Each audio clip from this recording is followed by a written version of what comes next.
பூமிக்கு யார் யாரெல்லாம் பேரழிவை ஏற்படுத்தினாங்களோ அவங்க போற்றப்படவும் போறாங்க. ஏன்னா அவங்க நிலாவையும் மார்ஸையும் காலனைஸ் பண்ணுவாங்க. அவங்க தான் ஹியூமனிட்டியோட சேவியர்னு அழைக்கப்படுவாங்க. பூமி அழிஞ்சு போச்சு, கிளைமேட் சேஞ்ச்னால எல்லாம் ஒரு முடிவுக்கு வந்துருச்சு.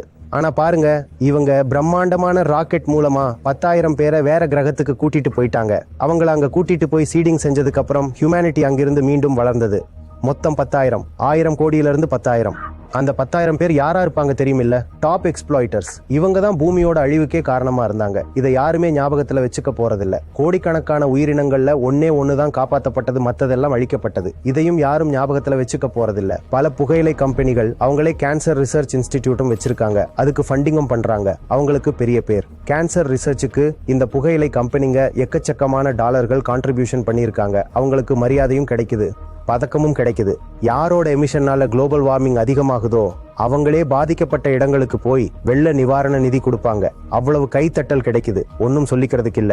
இந்தியா வெள்ளத்தால பாதிக்கப்பட்டப்ப ரிலீஃப் ஒர்க்குக்காக $5,000 நன்கொடை கொடுத்தோம்னு சொல்லுவாங்க. இந்தியாவுல முதல்ல ஃப்ளட் வந்ததுக்கு என்ன காரணங்கிறத மட்டும் சொல்ல மாட்டாங்க. அவங்க ஏற்கனவே அங்கிருந்து $5 மில்லியன் லாபம் சம்பாதிச்சுட்டாங்க at the cost of the climate. இப்ப 2 வகையிலையும் லாபம். முதல்ல லாபத்தை எடுத்துக்க வேண்டியது, அப்புறம் சேரிட்டபிளா இருக்கும்னு நல்ல பேரையும் எடுத்துக்க வேண்டியது. நாமளும் ஹி சச் அ பிக் பிலாந்த்ரோபிஸ்ட்னு சொல்வோம்.